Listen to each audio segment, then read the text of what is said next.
Learning Innovation at Tacoma Community College and the current chair of the Library Leadership Council. And we're super excited to have you with us today. And we're going to do a session today on guided pathways and libraries, centering student voice for equity and engagement. And the goal really today is to engage you on this topic and really get some creative discussion going about how we can shift our library services to align better with student success and with the closing of equity gaps. So before we jump into things, I want to first make sure that we can introduce our organizers of the session today. And so we have quite a few folks here who pitched in on this big topic and try to wrestle it into something that would really engage you today. And so we have the executive board of the Library Leadership Council. And so why don't y'all start out by introducing yourselves? And Erica, why don't you kick it off? All right. Hello, everybody. I'm Erica Coe, Dean of Libraries, Tutoring, and College Success at Olympic College, and I am LLC past president.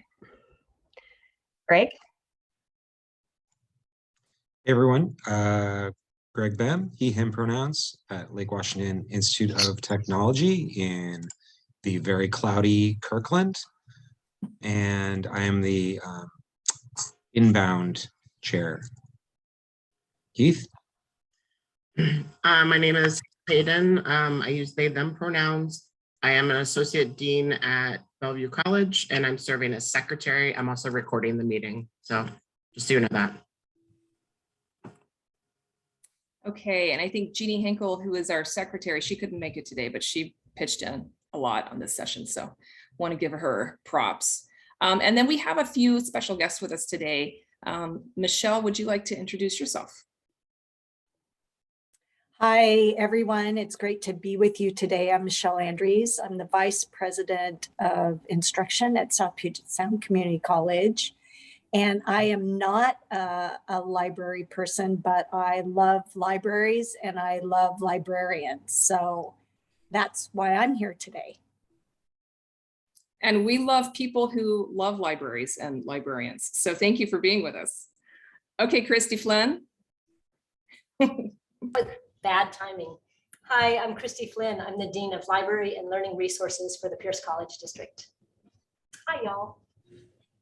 There are lots of people I don't know here, so I look forward to getting to know all of you who I don't know. And Deb, would you like to shout out? Hi, yeah, good afternoon, everyone. I'm Deb Gilchrist. I was retired in July from Vice President of Learning and Student Success at Pierce, and prior to 9 years in that role, I was Dean of Libraries at Pierce for 20 years. So come to this work a little like based in library, but being out for a little bit in the role of VP. Okay, and everybody who is here, we would love for you to introduce yourselves in the chat, put your name, your pronouns, your institution. And I believe, Greg, do you have a sign-in sheet too that we can put the link in the chat? Yeah, I'll grab that real quick. Okay, that way we know who's here and who has made it to contribute to this conversation. Because hopefully, you know, we wanted this to be for the entire library community, not just for deans and directors. And so that's, you know, we've tried to gear this presentation to everybody. So before we dive into the nitty gritty, just a couple more housekeeping things. We are recording the session, and I believe Heath is recording in progress right now. It is. Yeah, okay, so we are currently recording. We're gonna record everything in the main room, not the breakout rooms, but in the main room. And then we're gonna share that out afterwards. Subtitles, of course, are available. So in the lower Zoom menu, you should see the live transcript option. And let's see. Oh yeah, please use chat for questions. And we have folks who are monitoring the chat. So please shout out any questions that you have. We really want this to be helpful. This session is geared to be helpful. Also, let's see, the URL to the slide deck. Let me put that into the chat. Feel free to follow along there too. Okay. So before we dive into things, let's do a quick Zoom poll, shall we? So basically, this is really quick and broad. Do you feel that your library is doing guided pathways work?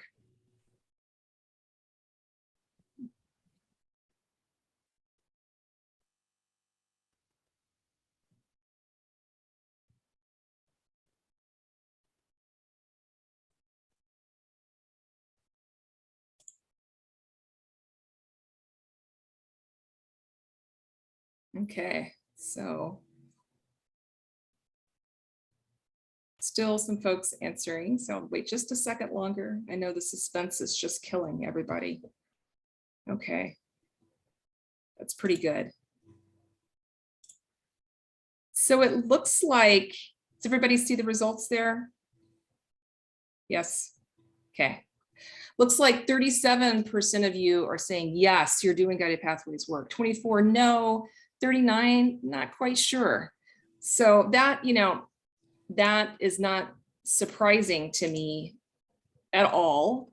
I think whenever, probably for any of us who are involved in guided pathways discussions with libraries, we often get these kinds of results. Libraries find it difficult to find out, to figure out where they fit in the guided pathways pillars and essential practices and the overall discussions. So I know that, let me go ahead and share the presentation.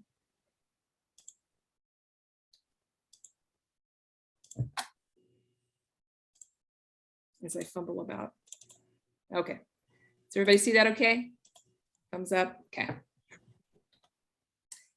So whenever everybody is probably most likely familiar with guided pathways, the framework for student success as grounded in equity, guiding students from the point of entry in college through completion. And you're probably familiar, you've heard a lot, or maybe even know quite a bit about the 4 pillars of guided pathways, the essential practices, the guiding principles. And I have a couple of links down at the bottom of the slide that you could explore to learn more about those things. But this session is not, we're not going to dive into specifically the pillars or the essential practices. I think just like that poll sort of reflects, a lot of times, and this is not true for everybody, of course, some libraries are very involved in the guided pathways conversations at their institution. But I think on the whole, we struggle to figure out where we fit into the specific pillars and essential practices. And especially with the entire sort of library community at this presentation, what we wanted to do was to take a step back and be more holistic about our approach to guided pathways, about recognizing that, you know, we need to use data to determine student perspective, to shift our services to align with the student journey, and then to tie everything back to institutional outcomes. I think if we approach it in a more holistic way, we can engage more so in the conversation and maybe figure out more specifically how we can shift our services to align better with guided pathways. So we're going to do that today. We're going to take that holistic approach, and Michelle is going to take us first on that journey, taking a sort of that broader look at guided pathways. Christy Flynn from Pierce is going to take us into the work they're doing at Pierce College, looking at how they're using that data to understand better the student journey and how they can really specifically tap into what students need and shift their services to align with that. And then we're going to break out into rooms where we can hopefully get some really creative conversation going about what you're already doing and what you could be doing better, and just share some great ideas. So I think that that's everything that I need to cover. And what I'd like to do now is pass it to Michelle. Great, thanks, Candace. So just a little bit about me in regards to guided pathways. So we started guided pathways at South Puget Sound Community College before it was a statewide initiative, and it was actually serendipitous about how we came upon this. Prior to my time at South Puget Sound Community College, I worked at the state board for community and technical colleges for 9 years, and I was deeply involved in the Achieving the Dream statewide and national work, and working a lot with Columbia College's Research Center on community and technical colleges. So I had a insight about all of the research that was being done and what it was starting to point to in terms of a new direction for community and technical colleges. Since then, I became the lead for guided pathways at South Puget Sound Community College, and I've been a coach as part of our coaching team for the last 6 years. So that's sort of my framework. But, you know, some people know in general why we're doing guided pathways, but not really specifically. And here's like the basic truth. Statewide today, 29% of our degree-seeking students give us their time and money and make it to their goal for their degree. So these aren't folks who are coming to pick up a class, or these are actually intended degree-seeking students who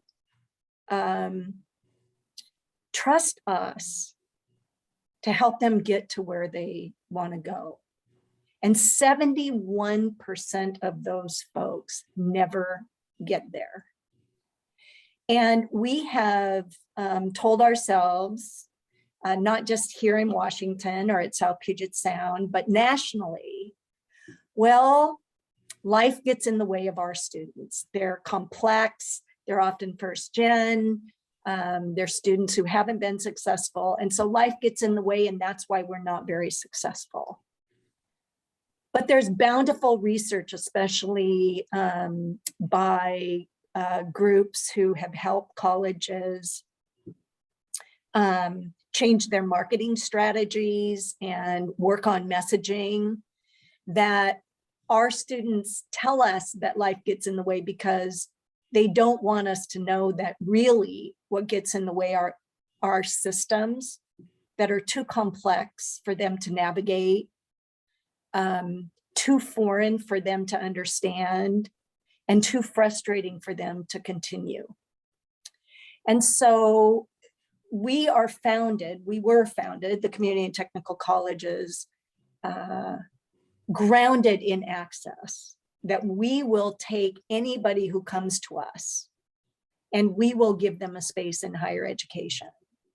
But what we learn from these numbers of who gets to where they want to go, and especially the qualitative research that students have shared with us, that in fact, we are the barrier. We are the ones that make it too complicated. We are the ones that stop them from getting to where they need to go. That we have to change our whole paradigm away from just access. So we still care about access. It is a hallmark of the community and technical colleges, but we have to equally balance success. And so the notion that students can come and explore and, you know, they may not be ready, they have a right to fail, we get harder students than other entities, that's not working for us. And so guided pathways took all of the research that CCRC has been doing over the last, I don't know, probably 30 years. And keep in mind, 30 years of research, I'm probably not, don't quote me on that amount of time, but that is not a long time of research. that is baby steps in research time. And prior to that, all we had was research on residential universities, which doesn't fit us. So after years of research and really looking at best practices and talking to students, what we know is that students need way more transparency, clarity, focus, and guidance from the moment they think about coming to us until they get their intended degree and beyond. And so Guided Pathways provides us that framework.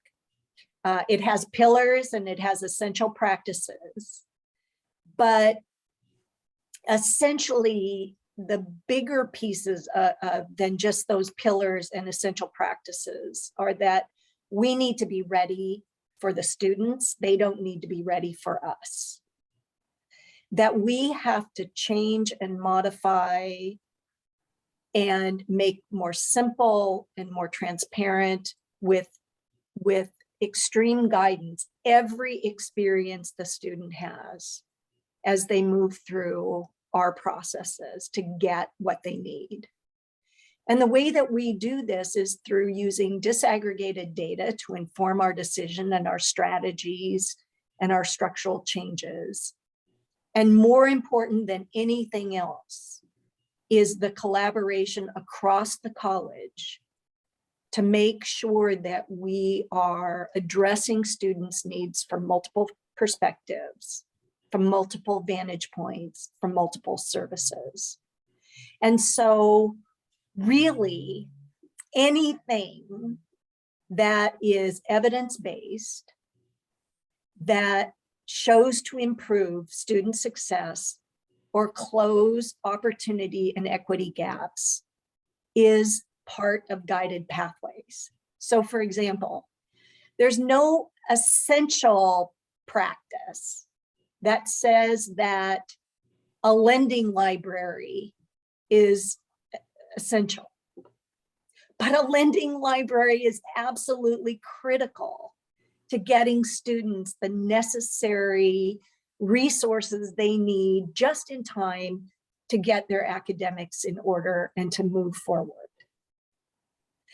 Nobody says that helping faculty provide in their classes an information literacy foundation so that students aren't just overwhelmed with a barrage of information, but in fact, they're able to take that information and sift through it and understand it and recognize whether it's good information or bad information, and then use that information in the process of making decisions and furthering their academic. There is not an essential practice that says that. And yet we know that kind of work is essential in Guided Pathways.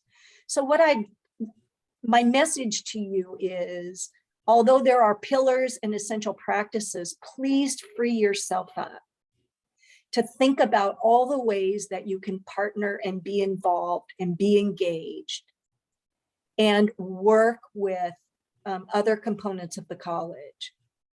What you know best works, and what you're willing to discover works even better to help students meet their needs, get their degrees, move forward so that we can improve completion rates from this not so great 29%. We can continue to move that forward, and we can close our opportunity and equity gaps, which are so crucial for our communities, our economies, and the welfare of our people.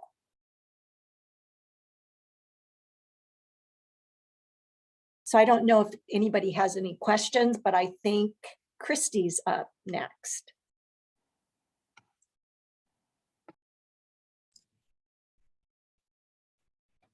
All right, Go Christy. all right. I was waiting to see if there was a question. So thanks, Michelle. That felt great. That felt great to hear and reassuring. So when Candace said that we would, this time is intended to engage and to create. And, you know, Michelle says, don't go into, you know, don't go, think about the things that we're doing and that we can do. So my plan was to give you 5 examples of things that Pierce College is doing that are related to guided pathways work. I'm not planning to go into a great deal of detail because I want to have time for everybody to do that work of engaging and creating and thinking about what would be most beneficial for you. So I'm kind of going to barrel through these, but I'd be happy to go back at any point and provide more detail on any and all of them. But the first 2, there's a gap there on this slide. The first 2 are 2 that I just wanted to just mention really quickly. And then the other 3 I'm going to go into in more detail. But I think the first one, we're already thinking about having culturally responsive collections. We already think about critical librarianship and how our students are reflected in our collections, how libraries are not neutral places anymore. And then of course, open education and the connection that we have with the curriculum, with the faculty, and with the students, the resources that students need in their classrooms. So it's already work that we're doing that is tied to that guided pathway work of getting those students onto a path and getting them through a path and getting them out there. And at Pierce College, we do talk about the 4 pillars of clarifying the path, getting a student on the path, ensuring that they're learning. We do talk in that way, but we don't talk in that way in an isolated way. We don't just talk about that. So we talk about guided pathways in terms of this is the student journey. This is the student experience. Like Michelle said, this is the student success. And then that's layered with the institutional goal of by 2027, we want to close equity gaps for our students. So that's just layered right on top of there. And then, you know, our institutional mission, our Achieving the Dream initiatives, all of those things are layered together. So we don't talk about one independently because the student's journey is the foundation for all of that. So I think when we talk about culturally responsive collections, critical librarianship, open education, when it's framed around the student experience, then it is guided pathways work. And when it's framed around the success of the student, it is guided pathways work. So my next real quick example is English and English 101. You know, English 101, it's a big barrier for students, especially if students spend quarter after quarter in English 97, English 98, English 99, or they fail English 99. English 101 is a barrier course that students have to get through to do other courses. So we recognize that students will spend a lot of time in those pre-English 101 classes. And so we have the guided pathways work was what do we do about the fact that so many of our students are spending quarter after quarter before they can get to those college level classes. So we designed an English co-rec class. So the students that are probably ready for English 101, we just need to give them the support to get through English 101. There's a 2-credit co-requisite class, and that class has a librarian and a writing tutor embedded into that 2-credit class. So those students can get through that pre-college work and successfully get through English 101. They know they have a librarian, they have the support in their class, but then they kind of also have that foundation for their future classes and what their work with a librarian and a writing tutor can be as they move through that. And so that's another example of being part of the guided pathways work and using the information that we have. But the other piece is, for me as a dean, a lot of it is just shifting resource, because when you looked at library instruction, 50% of our library instruction was already English 101. So we're just shifting that into that co-requisite class. It's a much easier way for librarians to do that work, because then they're not selling themselves to the faculty member quarter after quarter to be able to do that instruction and not knowing. It's like we can design a year ahead of time because we know what our annual schedule is, so we know what that work is. It helps me budget because I can say, I can do this many English co-rec classes, or I need this much more money, or we need to change it in this particular way. So I know what the work is. And so it's a shift of resource of what librarians were already doing, but shifting it into a way that is really tied to getting students through that English co-rec class. So those were my first two examples. And then I'm going to dive a little bit more into the next three. And I just saw, what are your placement procedures like? We have guided self-placement at Pierce College. Again, I can go into all of those details more. So the next piece that I wanted to bring up is that Pierce College had the opportunity to work on an Institute of Museum and Library Services grant with several other colleges and Ithaca SNR. And so I put links to those grants and to the reports from those grants there so that you could look at those. But here's the gist. We surveyed our students twice. The first time we surveyed them, we said, what are the barriers that you are experiencing in college? And they're all the things that Michelle already said that they're experiencing in college. How do we navigate this institution? How do I deal with childcare? They're all of those real things that students are experiencing. So we asked them about their barriers. The second survey asked students, what services do you think this institution could provide that would help you alleviate these barriers? And where would you go to access these services? With that, what we found is that the library can actually provide some of these services that students need. And students already have a great deal of faith in the library because they ranked the library higher than any of the other places that they would go to receive these services. So the next slide shows like one of those that was so obvious to us. One of the students, the barriers they said was access to technology. So if you look at what our students said, if you just look at the two right-hand columns, very valuable and extremely valuable, our students are telling us very clearly that access technology was huge for them.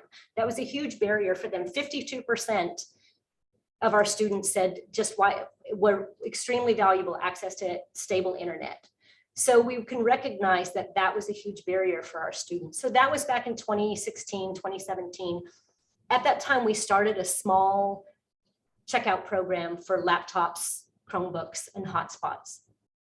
And we tracked our data and we kept track. We saw how that had, what an impact it had on students.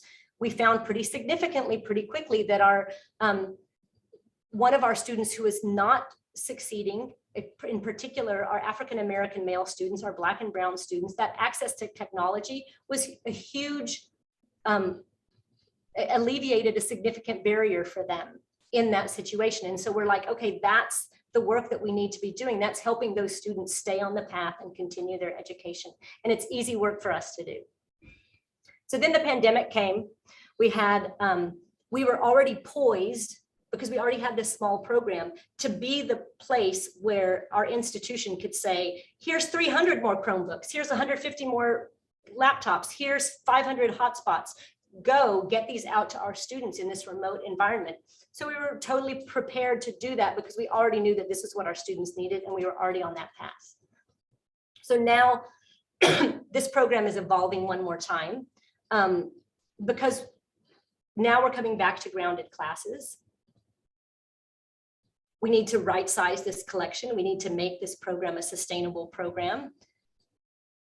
We don't really want this program to be a first come, first serve program. We really want it to serve the students for whom it's going to close those equity gaps. We really want it to serve the students who are in need of that access to technology, who don't have it in another place. So we're working with our institutional research department right now to determine how we would identify Pell eligible students, our students who are our first generation students, our other non-dominant marginalized students, how we identify those students and then put this collection in their hands and check it out to them on a quarterly basis. Because those are not the first come, first serve students. Those won't necessarily be the student who will be in the library on the very first day, because they're the ones who are having the issues navigating our institution. And so we want to make sure that we have that ready for them when they come to us. So that's the work that we're doing now to like shift that again, this program one more time to shift it to where it will really serve the students we want it to serve. The next example is the guided pathways work that our institution did with the college success course. So there's a 3-credit college success course that every student takes their first quarter. And it's all about becoming a successful college student, identifying those career and academic pathways, studying strategies. It's a foundational course. The faculty who designed that course wanted the library to be a part of that foundational experience.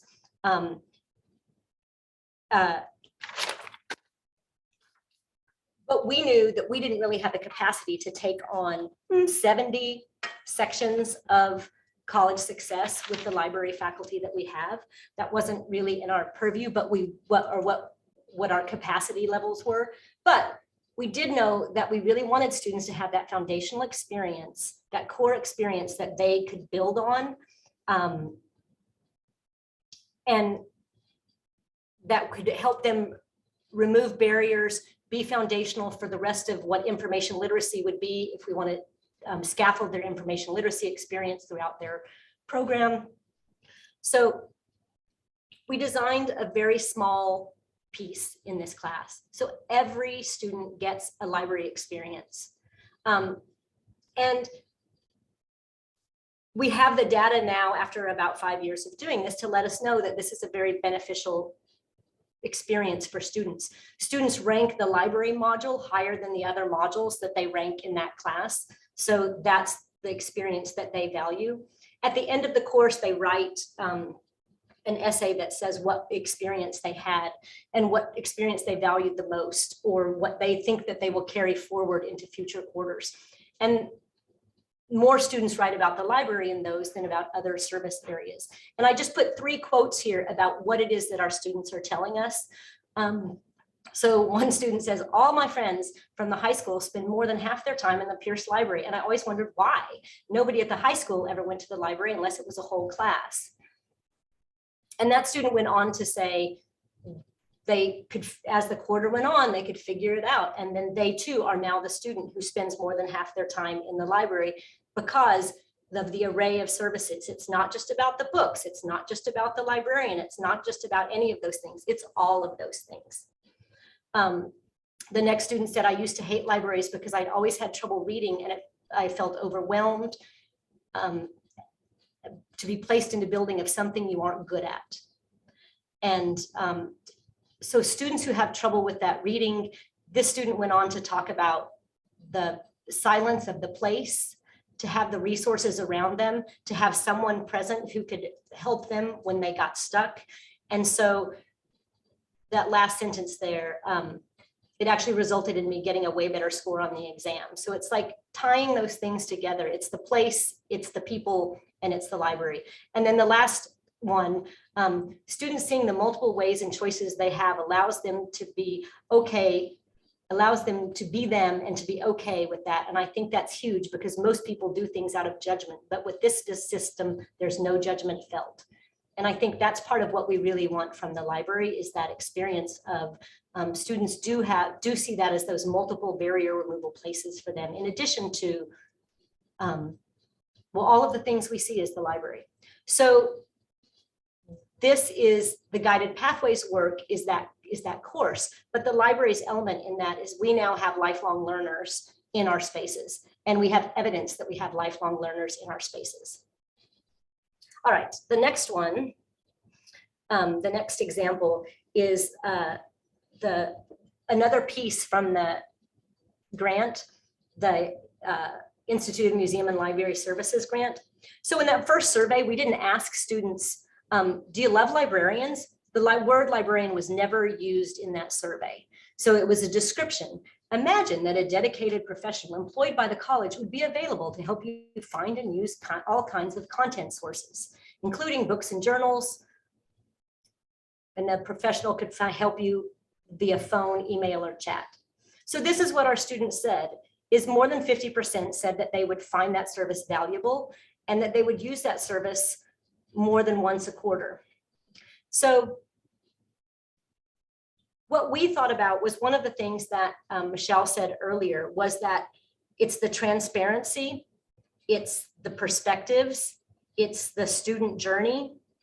And so this is like where I get really excited, because we have not instituted what a personal librarian is yet. But here's the idea, is that we're aligned by these academic pathways. We're aligned by academic divisions. Students don't know what those academic divisions are. The student experience is, I walk into the library, I look around for Stephanie because she's multilingual and speaks 3 languages. I look around for Rachel because I know that I need someone who really is going to listen to me. I look around for Tisha because she's the librarian of color who is at this desk. So I'm looking for my librarian. I'm looking for the personal librarian. And so the idea with the personal librarian is, what if we aligned ourselves by the student experience? And what if we align ourselves by the student journey and student success, rather than by these academic things that are not transparent to students, that are not part of their vocabulary? They're the constructs that we've created. And so we've talked about, we have an Anna Peasy grant for Asian and Pacific Islanders. What if we have an Anna Peasy librarian? We have an LSAMP grant that is a science grant focused on undergraduate research. What if we assign a librarian to that grant? There's a very active LGBTQ club on campus. What if we assign a student to that club? I mean, assign a librarian to that club. So if we start to align ourselves where the students are and what the student experience is, then it moves us to then another place. And that other place where it takes us is things like, okay, what are the tools that we have that could make that kind of a program successful for us? And so we're looking at things like the SpringShare product LibCal to say, how would we shift that work then that a librarian does? Is because a librarian is dedicated, not tied to a reference desk or not tied to an academic discipline. They're really tied to a group of students, and they're working through with that group of students. So that's the last of the 5 examples. So let me just sum up then with the next slide, just to say all of this work in my mind really starts at the bottom of that slide with the student journey, the student experience with student success. And that's that guided pathways work. And then we as an institution, we want to close our equity gaps by 2027. So we're really focused on that. But then the next step of that is the librarian. And it's honoring the librarian's expertise, the librarian as individual, what is unique about a librarian within an institution, and what does that bring to that place? So you're starting with the student journey and the goals, but then you have the librarian's piece. And each one of those 5 examples that I gave has a library faculty member at the helm of that work, who's doing that work at their own pace, with their own passion, with their own work in there. Unique to library, and is sitting at each one of the institutional tables, bringing the library perspective to that table. And then the next piece is really what the data we have that informs us, the data that we have that helps us know that what we're doing is relevant, it's on the right track. We can shift our resources based on that. And then it leads us to kind of the mission of the institution and our institutional alignment. The end. So, Christy, we have a question in the chat. How many librarians do you have at Pierce? Do you feel you need additional FTE librarians for this intensive GP related work, or will something be taken off of their plates to make room? So we have 3 librarians at each college. So each library has 3 librarians, 3 full-time librarians at that college. So I think in part of the answer to that is, it goes back to what I said about the English 101 and the co-rec.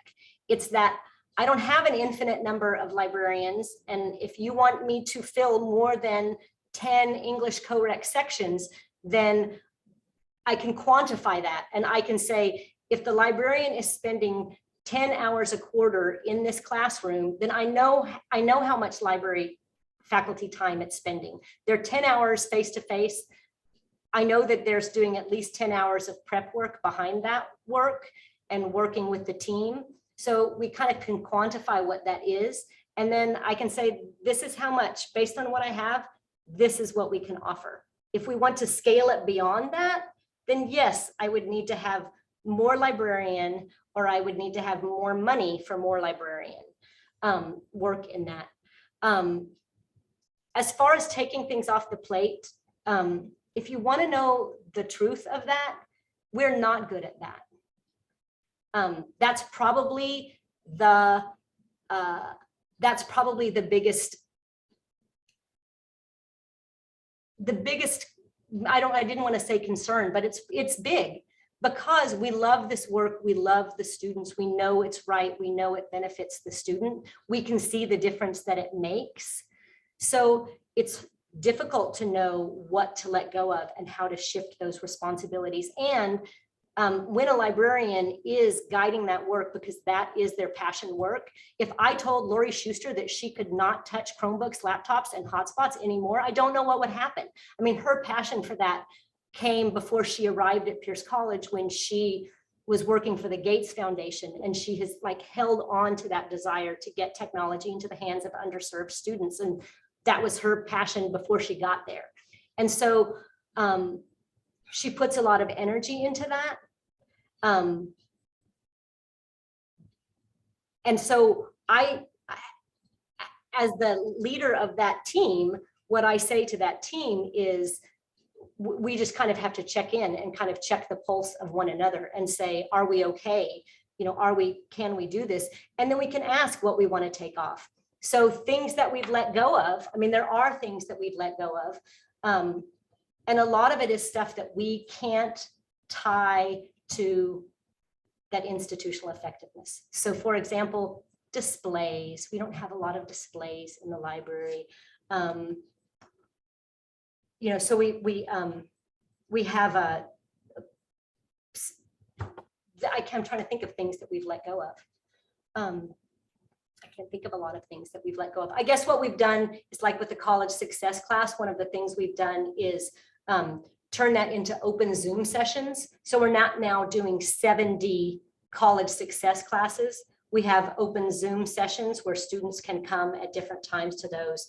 We have modules that they can do for that. So we've gotten smarter about how to take that to where it's not 70 hours of instruction that one librarian is doing. It's maybe 10 hours that somebody is doing. And then we have the technology to back up the way we do that work.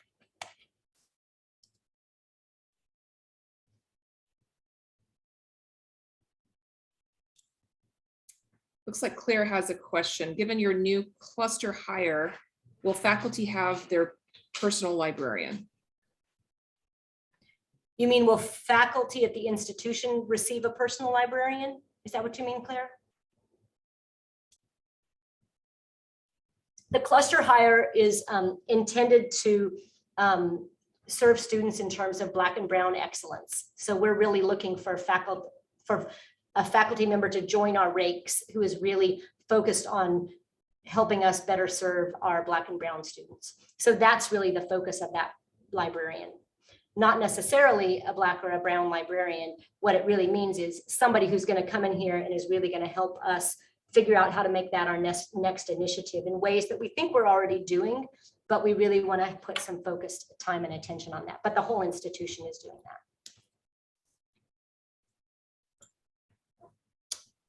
Are there any other questions for Christy?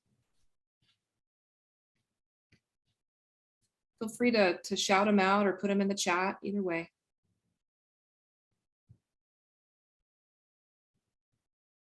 Okay.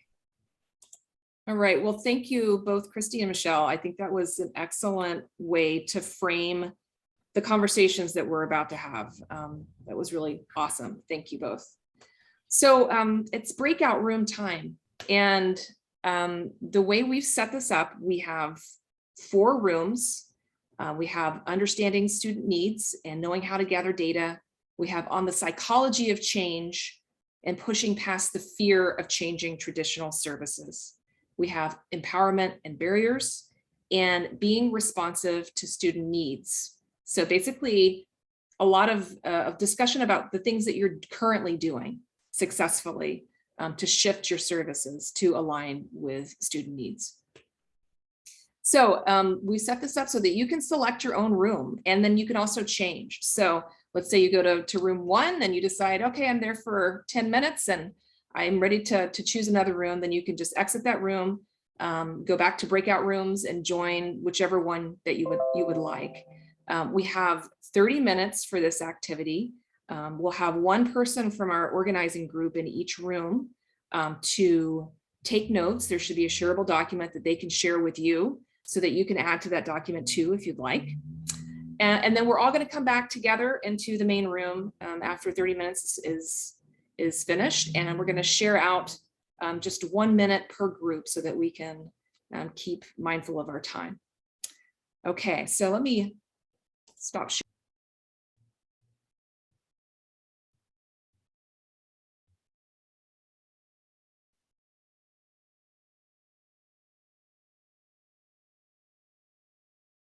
Okay, welcome back, everybody. Looks like we lost quite a few folks, unfortunately. Oh no, I think some folks are still joining us again. Yep, there they are.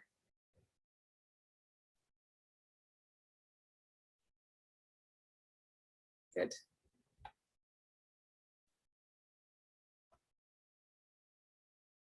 Just want to wait one more sec, make sure everybody is back.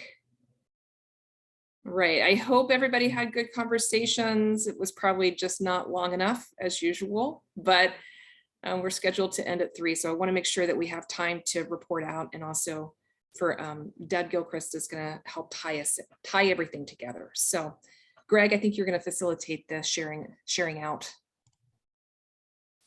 Yeah, do we want to load the slides back, or should I just jump into it? Yeah, just go ahead and jump in. All right, so we have a few minutes for each group. I hope everyone had an awesome conversation. I know our group did. We'll just go down the list of rooms, and for the folks that were taking notes, it'd be great just to hear some general points. Room 1 was all about understanding student needs and gathering data. Would anyone like to unmute and talk a little bit? So this is Erica. I can start, that anybody else feel free to jump in. So we talked about both informal and formal ways to collect, focus more on what the student needs. And so student surveys via Canvas, especially during the pandemic, allowed some open-ended questions around services that captured some information. Usability studies, specifically on reference. So that helped people learn how to interact with students at the reference desk. There was another one on how to search for materials. So you'd actually, watch the student as they moved through searching for materials, and that helped inform what to teach during instruction sessions. One example was a feedback Friday, where as students came in, you asked different questions each week, provided some snacks also when they came in, asking kind of the same kind of thing, but doing a whiteboard with a single question during the week. Getting into the classes just to do 5-minute introductions. And rather than just saying, here's what the library provides, ask what the students need. Of course, then there's the more formal SESI and Noel Levitz. That was not one I was familiar with, but SESI now is the option to add a module for library-specific questions. However, we did also note survey fatigue. I think we're all at that point, along with our students. So how do you build in surveys, but also address survey fatigue? And also one caveat, if you ask students how many hours they want the library open, they'll want them 24/7. That doesn't mean they're going to use the library 24/7. So you got to be a little careful with some of those questions as well. And then focus groups, of course, is another way to kind of get that more targeted feedback without that survey fatigue. And of course, providing gift cards. We also mentioned the importance of working with your IR office for some of those bigger issues as well. course, all of this is also mostly collecting data from people who come to the library. How do you collect the data of the people who aren't using the library? How do you know what they need? So I'm going to stop there. Anybody from the group want to add anything? Oh, faculty too. We also thought it would be important to connect with faculty. So it's not just what students need. Fantastic. All right. Thank you, Erica. And just so everyone knows, we are going to be taking the notes that each of the organizers took down and putting them together in some kind of formal presentation or document of some form after this, this event today. Group number 2 on the psychology of change and pushing past the fear of traditional services in the library.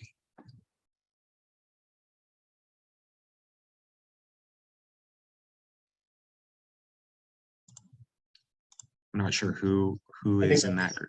I think that's my group. We talked about information literacy and how do we know that it is essential.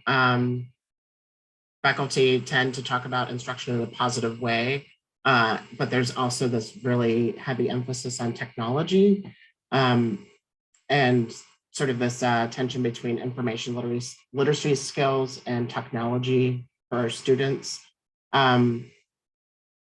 Professional technical faculty are not as connected to the library. Sometimes they often just are like, please go away. So sometimes librarians can get very connected to professional technical programs in some ways, but not in others. There was some discussion about employers are begging us to graduate students who know how to use technology. And most importantly, the ability to learn things. So teaching students how to learn. And this is an essential skill that employers are just looking for. At Spokane Falls Community College, the approach to guided pathways work is very analytical and it is emphasizing mapping out. And somebody was talking about how maps and making maps is a very narrow approach to guided pathways work, and that it really needs to look at all of the services that support that environment, from advising, orientation, intervention, et cetera. And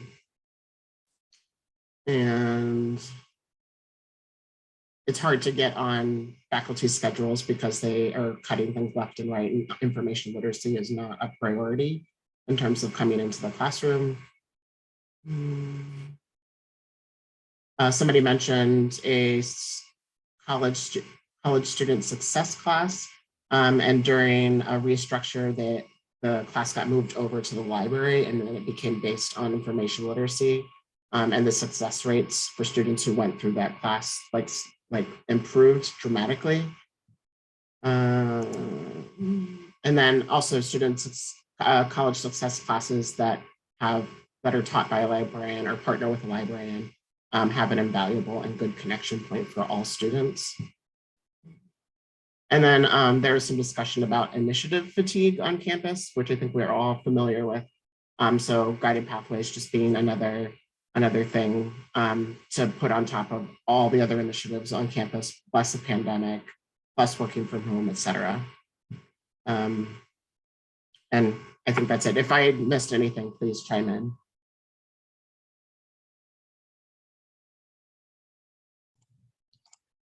Great. Thanks for the recap, Heath. I had group number 3 for notes. And we talked a lot about empowerment and barriers, specifically through the lens of the library team and the library workers. So what are we facing when it comes to our empowerment to do this work and the barriers that we have to confront? And there were some really great discussions on a lot of subtopics. We started with thinking about bureaucracy in our institution generally, and then really our job descriptions and where we might not have the ability to feel empowered because our job descriptions might be focused in other priorities of the institution. We talked a lot about our role in the institution regardless, and being spread thin, and ending up with positional power and privilege that can help students regardless of our position descriptions. And that those positions can allow us to be connected to students in many ways that the lead faculty of courses or other people in the students' lives cannot be connected. And so we thought about the types of information we can share with students, the type of help that we can give students, and really being in the middle, quote unquote, we can help mediate. But what does the middle look like? So one person in the group mentioned that it looks like a reference desk, actually. Looks like a big sign that says information on it. And in other ways, it could be those faculty relationships and really being intentional about building those relationships within individual courses. The concept of focusing on the first 2 weeks of the quarter when students don't have their money yet to buy their supplies, when they're still getting oriented. That was a really big part of the conversation. Those are just a few things. I see we are getting close to time, so I'm going to turn it over to group number 4 to wrap up the sharebacks. Being responsive to student needs. I took notes for group number 4. The first question was, how far along was each institution in the guided pathways work? And so it was everywhere from 1 year to 10 years. And so I think that helped us frame where we were on that journey. So being responsive to students in terms of communication and transparency of who we are and what we do and how we do our work. Examples of letting students submit assignments late, making it clear how to meet expectations. One of the thoughts that was, how do we connect the dots for our institutions where we make progress and then feel there's a need for support at a stronger institutional level? And how do we let them know that the work that we're doing is guided pathways work? And I think a lot of institutions have felt they haven't had the opportunity. I think Erica mentioned survey fatigue. And so there hasn't been a lot of opportunities to gather data from students. We talked about collections, library collections, and designing and pulling collections for programs and group affiliations so students can see themselves in the library and in the collection. And then OER pathways. Thanks, Christy, for sharing. Candace, would you like to take it on? Sure thing, thanks. So Deb, I think these are your slides, and I just want to say that even though we're close to 3, I think you should just take the time you need to tie everything together. If folks need to leave at 3, they can leave at 3, and but I think your piece is really important. Well, I was just looking at how I could tighten things up here, so I'll give it a whirl. But I wanted to talk about what's next for all of us in this work. Certainly go back one slide, Candace. So certainly your college leadership and the Guided Pathways teams play really key roles in the work on your campus and cultural change and data use and Guided Pathways, senior leadership key in setting the stage and clear goals and kind of lighting the fire that moves all of this work across campus. But now you can switch to the next one. But what's really more important and powerful are the acts of collaborative leadership. And Michelle used that phrase too. The multiple individual and collective actions from individuals and teams and departments and committees that really add up to that story of institutional change. So ultimately, it's not about that senior leadership and those Guided Pathways leadership teams as much as it's about us and about you as an individual and us collectively. So you don't have to wait to be asked to determine what your active leadership will be that will transform the work of the library in the ways that Michelle and Christy and others in your groups today have suggested. So I hope you've really been inspired to ask, what will be my library's part in building the collaborative leadership work of Guided Pathways? The leadership is not positional. Leadership, it can happen from anybody in the institution. So I think at this point, libraries rooted in social justice, we have those roots, we have that, our feet on the ground there. So how can we have that really empower us and help the rest of the institution to see the work that and the contributions that libraries can bring? So Michelle really used a lot of powerful words. She talked about transformation and paradigm shift, collaboration, being student ready. And Christy provided really great examples of how she's taken those themes and put them to work in her library. And I'll add one more concept, and that's of connecting the library's work to institutional outcomes. So rather than looking at promoting something the library is doing or something you might think about as traditional library work, work with your institutional researcher and look at the outcomes of your guided pathways work plan, or identify which college outcomes are high priorities that need more support. The institutional researchers are always looking for more data in particular areas. Where are they weak that they need more? And then you can design a library-centered program that really changes that student experience and therefore the college data on that outcome as well. Back to what the question that someone had for Christy about starting small and scaling that the work of the library instruction. You know, my chancellor at the very beginning of Guided Pathways work, 6-8 years ago, probably more than that now, somebody said to her, "Oh, this sounds really interesting work. I guess we'll be waiting until we get some money to do it."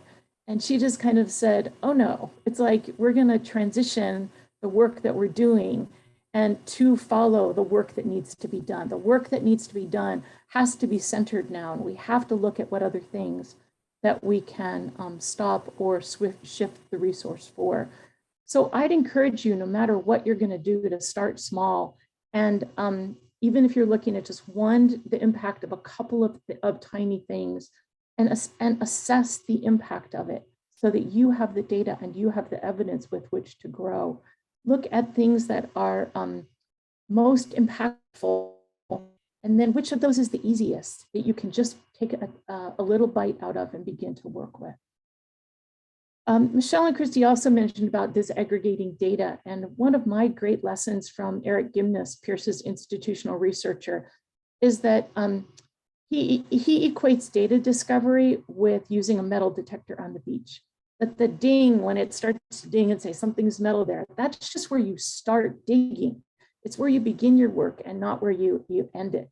So it's really about the actions that we take based on what we've uncovered in the data and the student voice, and taking action on what really matters is what really matters. So what is taking action on what really matters is what really matters. Okay, now the next slide, Candace. So what actions will you take? And here are some questions that we won't go through today, but that you can just reflect back on to get a start here. And that's that social justice has been the centerpiece of library work for decades. How can you more actively demonstrate that in your services, facilities, and educational program? What institutional outcome can you further? That's the one I'd already talked about. What data can you disaggregate to show you, the library collectively, a different picture of student experience in the college or the library than the one you already hold in your mind? You know, it's like when you disaggregate, it's someone else's story and not the one that you have. So whose lens can you look through? What inclusive pedagogical practices can you implement in your library instruction classes? And are you a member of either your college's equitable practices committee or discussion group, something your faculty is already engaged in? So center yourself in those conversations and then begin to look for the change within your own practice. What traditional elements of library practice are you personally or your library team holding on to that really might be harming students, and harming students just might be also just not supporting their success? How can you inspire your team to more meaningfully self-reflect on everything that's there? And how can you redesign a library practice so it's designed not out of tradition, but for the most vulnerable, the most resilient student? And certainly, you know, there are many other ideas that were put forward on the table today. So I heard Oprah Winfrey say, like years ago, that once you see, you can't unsee. So once you look at the data and hear the stories of our students, and it's really our responsibility not to live in our own surprise about what that data reveals, about what might not be going as well as it should, but really to take on their pain, to take on the pain that they are in and move it, use our power and privilege in those ways and move it forward. So I really hope that our individual and our collective library story can really be one of recognizing the power of academic libraries and using our power and privilege to move into action that centers the voice of those students. And I'd like for you to just think as you close off today, what's the one thing that you can commit to doing tomorrow? You know, not next week or not the next meeting that you're going to have, but knowing that you don't need to wait for a formal committee meeting to transform student experience. What is it that you want to tackle and take on and will commit to doing tomorrow? So thanks for letting me be a part of this today. It was a great discussion. Back to you, Candace.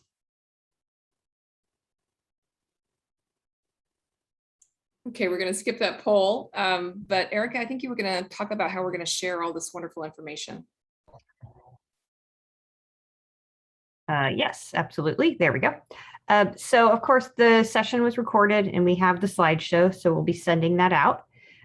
We have collected, as Greg noted, the breakout room notes. So we'll kind of be synthesizing those, sharing that. Where kind of the same places we promoted the session to get your attendance here.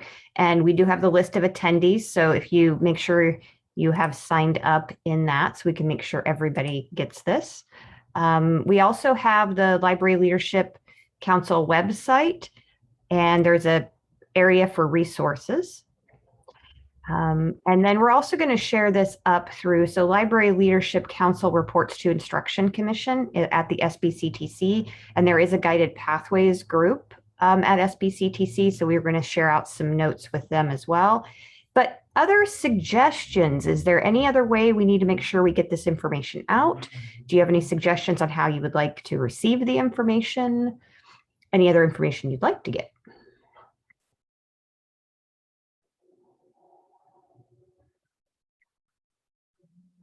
All right, we'll be in touch. Do we, I don't know that we have a timeline. I know last time I did a recording for LLC, by the time I got it transcripted, it took a long time and I had to call in Ryer to help. So we'll get it out when we can. Yeah, it may be a couple of days, but we will get this information out to you. And I just want to say thank you so much for being here. We hope that this